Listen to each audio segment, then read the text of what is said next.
La rupture d'avec le franc CFA analysée dans toutes ses implications au cours d'une conférence publique.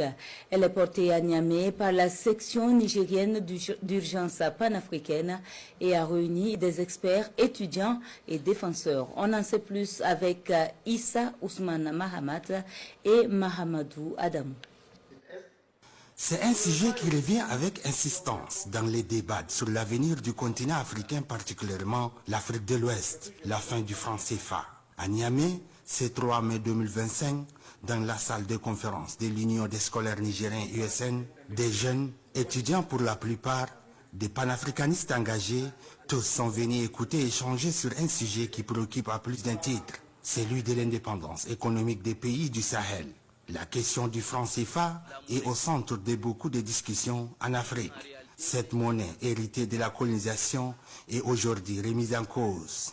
Cette conférence débat a été organisée par Urgence panafricaine, section Niger, avec comme thème « Briser les chaînes du franc CFA et poser les premières pierres d'une monnaie souveraine ». La monnaie AES, portée par les États du Sahel. Les questions qui viennent très souvent sur nos lèvres, est-ce qu'on peut parler d'indépendance véritable sans parler du problème du franc CFA, sans parler de la souveraineté monétaire? Pourquoi elle a été créée au lendemain de la Seconde Guerre mondiale? C'était spécialement pour reconstruire la France.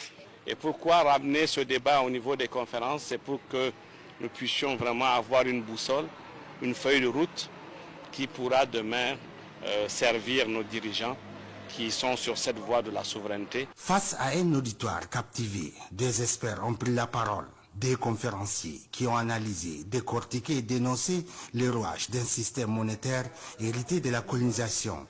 Il s'agit de Salifou Ibrahim Bako, dit Socrate, économiste engagé et professeur Tarno agrégé en économie. Je vais aborder la sortie du CFA, et qui pour moi est un impératif majeur de la refondation.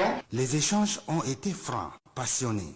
Le public n'a pas hésité à prendre la parole pour dénoncer l'impact historique, politique et psychologique de cette monnaie sur le quotidien des peuples sahéliens. La monnaie, qui en réalité n'est qu'un instrument qui va permettre à la France de transférer toutes nos richesses chez elle.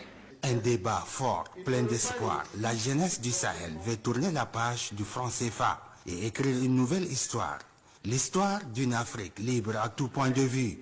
À la fin, une chose est claire pour tout le monde. Le changement est en marche. Et c'est la jeunesse africaine qui devra œuvrer pour ce faire.